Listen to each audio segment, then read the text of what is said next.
ನಾನು ಇಲ್ಲೇ ಕೂತ್ಕೊಂಡು ಚಾಲೆಂಜ್ ಮಾಡಿದ್ದೀನಿ, ಆ ಚಾಲೆಂಜ್ ಪರವಾಗಿ ನಿಲ್ತೀನಿ.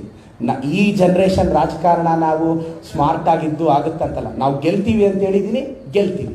ನನ್ನ ಡೈಲಾಗು ಕರೆಕ್ಟಾಗಿ ರಿಪೀಟ್ ಮಾಡಿ ಝೂಮ್ ಹಾಕೊಂಡು ಕೇಳಿ. ಚಿಕ್ಕಬಳ್ಳಾಪುರ ವಿಧಾನಸಭಾ ಕ್ಷೇತ್ರದಲ್ಲಿ ಒಂದೇ ಒಂದು ಓಟು ಸುಧಾಕರ್ ಎಕ್ಸ್ಟ್ರಾ ತಗೊಂಡ್ರೆ ನಾನು ರಾಜೀನಾಮೆ ಕೊಡ್ತೀನಿ. ಈಗಲೂ ಚಿಕ್ಕಬಳ್ಳಾಪುರದಲ್ಲಿ 3 ಸಲ MLA ಆಗಿದ್ರು, ಅವ್ರು ಒಂದೇ ಒಂದು ಓಟ್ ತಗೊಳ್ಳಿ, ನಾನು ರಾಜೀನಾಮೆ ಪತ್ರ ಎತ್ಕೊಂಡು ಬರ್ತೀನಿ. ಏನು ಗೆಲ್ತಾರೆ? ಸುಮ್ಮನೆ ಇದೆ ಸರ್, ನಾನು ಮಾಡಿರೋ ಚಾಲೆಂಜಿಗೆ ನಾನು ನಿಲ್ತಾ ಇದ್ದೀನಿ. ಅದೆಲ್ಲ ಆಗಲ್ಲ ಸರ್, ನಮ್ಮ ಡಿಕ್ಷನರಿಯಲ್ಲೇ ಅಲ್ಲ ಅವ್ರಿಗೆ ಗೆಲ್ಸೋದು. ಇನ್ನು ಹೆಚ್ಚಿನ ಹೊಸ ಸುದ್ದಿಗಾಗಿ KA Kannada news 24/7 channel subscribe ಮಾಡಿ.